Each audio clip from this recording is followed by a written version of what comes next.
1 Culture Média. Philippe Vandel. Télévision, presse écrite, radio, à l'instant, internet ou encore réseaux sociaux, nous sommes en permanence abreuvés d'informations et tous ces médias angoissent une partie de la population, le tiers. 31% des Français déclarent que les infos ont un impact négatif sur leur humeur, sur leur morale. Crise des gilets jaunes, baisse du pouvoir d'achat, catastrophe climatique, Covid, confinement, guerre en Ukraine.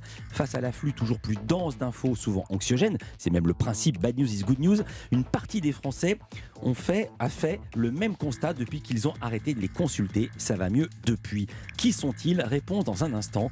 Déprimés ou énervés, ces Français qui ont arrêté de s'informer, c'est le titre d'un article passionnant paru dans le journal Le Monde samedi. Article qui pointe les raisons de cette déconnexion et l'état de santé d'une population décidée à vivre le plus loin possible des médias. Alors comment, dès lors, ne pas vivre à côté de la société et être un citoyen? L'auteur de ce papier est avec nous, Célia Laborie, bonjour. Bonjour. Vous êtes journaliste indépendante, même si c'est vous qui avez signé l'article que je viens de citer dans le journal Le Monde, pigiste comme on dit, journaliste indépendante. Quel a été, Célia Laborie, le point de départ de votre article ? C'est un sujet qui me trottait dans la tête depuis un moment parce que notre rapport aux médias peut pas être le même depuis la crise du Covid. Et puis ensuite, il y a la guerre en Ukraine, l'intensification de la crise climatique, des nouvelles qui sont très anxiogènes et qui nous concernent directement. J'ai entendu autour de moi beaucoup de gens qui disaient qu'ils ressentaient de l'anxiété à la lecture des médias, quand ils regardaient la télé, quand ils écoutaient la radio, et je voulais savoir quel impact ça avait dans leur consommation des médias. Alors comment vous avez travaillé? Il y a de nombreux témoignages de Français qui vous ont confié leur ras-le-bol, leurs craintes. Comment les avez-vous trouvés, dégotés, si j'ose dire, ces témoins? Au sein de la rédaction du Monde, on avait fait un appel à témoins sur l'état du monde vous angoisse. Venez vers nous, racontez-nous ce que ça vous fait. Et on avait un certain nombre de témoignages qui faisaient état d'un rapport aux médias qui avait été modifié. Donc j'ai recontacté ces témoins-là. Après, moi, je passe beaucoup par les réseaux sociaux pour trouver des témoins. Donc c'est encore une fois ce que j'ai fait.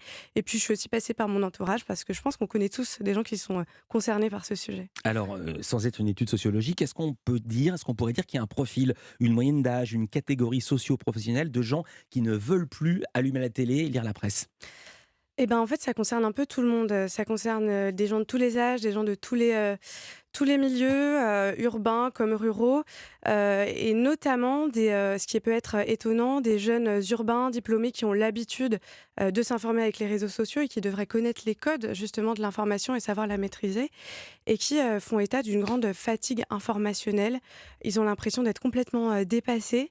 Et ça, c'est ce qui m'a le plus étonnée, c'est que des jeunes qui ont l'habitude des réseaux sociaux puissent être dépassés par l'information sur Internet. Votre papier débute avec le témoignage de Sanae Zergani, c'est une Française, elle a 25 ans, elle vous raconte, elle dit qu'elle s'est rendue compte que quelque chose partait en cacahuète, je ferme les guillemets, je la cite, quand depuis le lit de son appartement, elle s'est rendue compte qu'elle ne dormait pas, qu'elle angoissait du fait de ne rien pouvoir faire si la guerre arrivait jusqu'à chez elle ou si le réchauffement climatique s'accélérait. Dans quelle mesure est que ce sentiment d'impuissance face aux infos annoncées dans les médias est une source de stress, de panique? Eh ben, Sanae, elle est belge, elle est étudiante en relations internationales et je pense qu'elle ressent, comme beaucoup de gens, une injonction sociale à s'informer.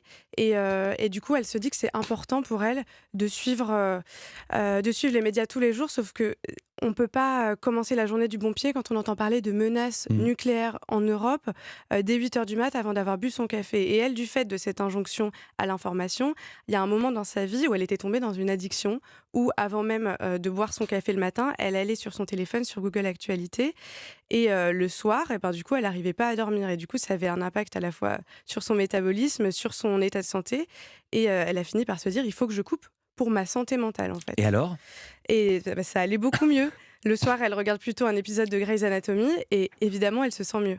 Il y a une étude de la Fondation Jean Jaurès sur les Français et la fatigue informationnelle. On y avait consacré une émission, mais je vais rappeler ce chiffre. 53% des Français déclarent souffrir d'infobésité ou de fatigue informationnelle. 53%, tous n'arrêtent pas de suivre les médias, mais plus de la moitié des gens ressentent cette infobésité des médias. C'est comme ça qu'on dit. Oui. Vous-même, vous êtes journaliste.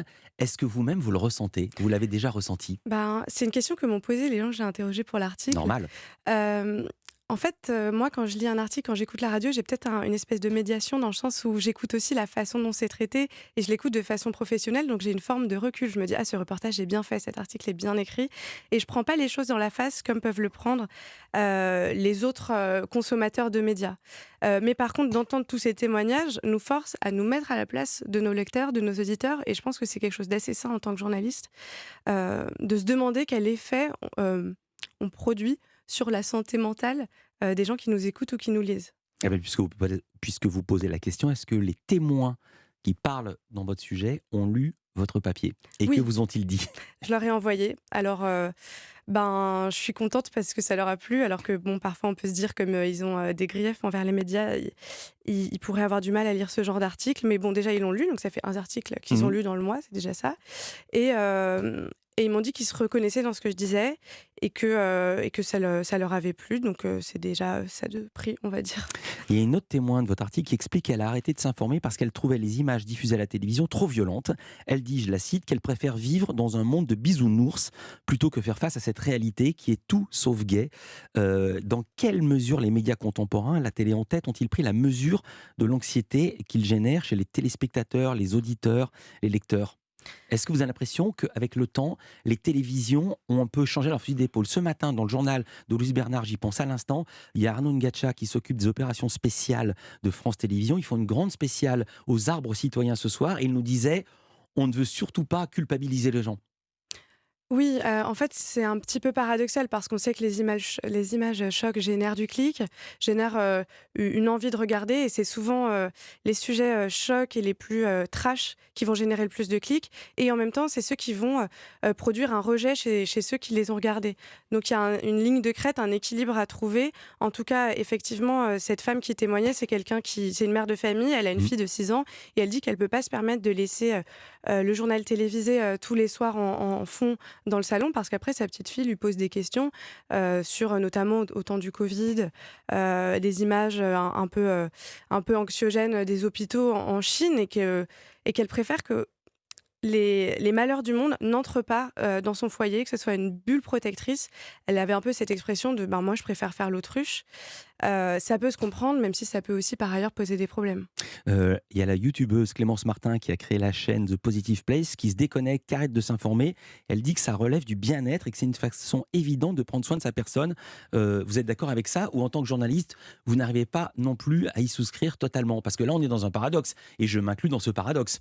Oui, bah, même les journalistes parfois peuvent ressentir cette fatigue informationnelle. Moi, quand j'écoutais les témoignages, je me disais, bah, si les gens vont mieux, s'ils arrêtent de faire des cauchemars, évidemment, il faut qu'ils se détachent des médias. En même temps, en fait, pour moi, la limite, c'est le moment où il faut prendre des décisions collectives, le moment où il faut faire des choix, notamment politiques. Le choix peut pas être libre s'il n'est pas informé. Et souvent, cette fatigue informationnelle va se doubler d'une fatigue démocratique. Les gens à qui j'ai parlé, je leur demandais souvent: «Est-ce que vous avez suivi les débats de la présidentielle?» Heu, la plupart, pas vraiment. Parce que c'est trop agressif, parce que c'est trop polémique, dont certains ont lu les prospectus, ont lu les programmes parce que ça leur paraissait, moins polémique, moins agressif. Mais dans ce cas-là, il y a pas d'intermédiation d'un journaliste, il y a pas de fact-checking et du coup, c'est une information qui est pas complète.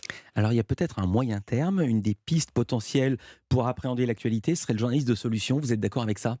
Je trouve ça intéressant, je pense qu'il faut de tout. Le journalisme de solution applique les méthodes du journalisme avec toute la rigueur du journalisme, mais en proposant à chaque fois des solutions pour chaque sujet, des solutions possibles au problème qui est présenté dans l'article.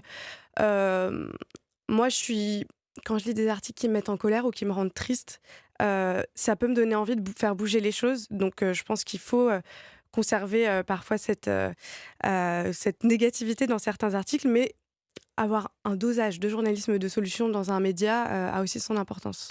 Ça sera le mot de la fin, c'est une belle conclusion. Je précise, Célia Laboric, c'était votre première radio. Ça s'entendait pas.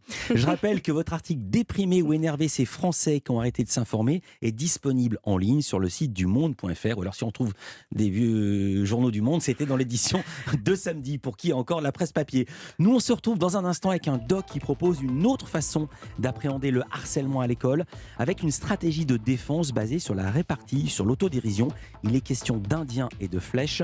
On en parle avec la productrice Mélissa Torio et le réalisateur du doc, Guillaume Estivi. À tout de suite sur Europe 1.